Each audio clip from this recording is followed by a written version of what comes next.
અમદાવાદ શહેરના reserve bank road વિસ્તારમાં આવેલા એક દવાખાનામાં થયેલી ચોરીનો ભેદ એલસીબી ઝોન 1ની ટીમે ઉકેલી નાખ્યો છે। પોલીસે ચોરીને અંજામ આપનાર મુખ્ય આરોપી રાજકુમાર શર્મા અને તેના સાથીદાર બ્રિજ કિશોરની ધરપકડ કરી છે।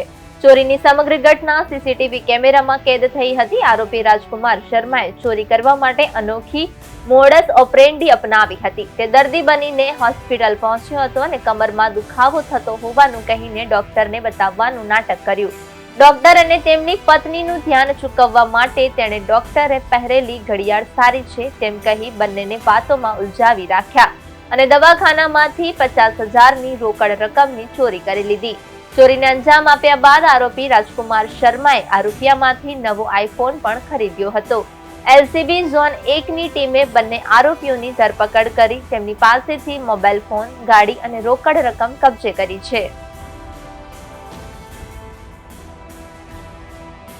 અમદાવાદ શહેરના વાડજ પોલીસ સ્ટેશન વિસ્તારમાં 30 નવેમ્બર 2025ના બપોર પછીના અરસામાં આરોગ્ય કેન્દ્ર નામનું પ્રાઇવેટ ક્લિનિક ધરાવતા ડૉક્ટર પ્રવીણભાઈ આચાર્યના ત્યાં બે ઈસમો દર્દી તરીકે આવે છે।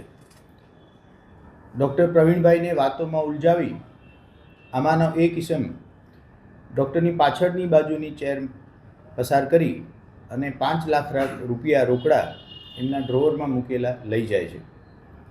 ત્યારબાદ આ વાતની જાણ પ્રવીણભાઈ આચાર્યને થતાં તેમણે પોલીસનો સંપર્ક કરી પોલીસે કાયદેસરની ફરિયાદ દાખલ કરી તપાસ હાથ ધરેલ હતી। ક્લિનિકની અંદરના કેમેરા જોતા ફેસ આઈડેન્ટિફાઈ કરવાનો પ્રયત્ન કરવામાં આવ્યો। ટેકનિકલ અને હ્યુમન રિસોર્સિસની મદદથી ગુનો શોધી કાઢવા માટે મહેનત કરવામાં આવી રહી હતી। એ અરસામાં ઝોન 1ની એલસીબીની ટીમને એવી માહિતી મળી કે આ જે સીસીટીવી કેમેરામાં બંને ઈસમો દેખાય છે એવા ભળતા ચહેરાવાળા બે વ્યક્તિઓ સાબરમતી રિવરફ્રન્ટ વેસ્ટ ઉપર ઊભેલા છે। બાતમી વેરીફાઈ કરી બંને ઈસમોની પૂછપરછ કરવામાં આવી।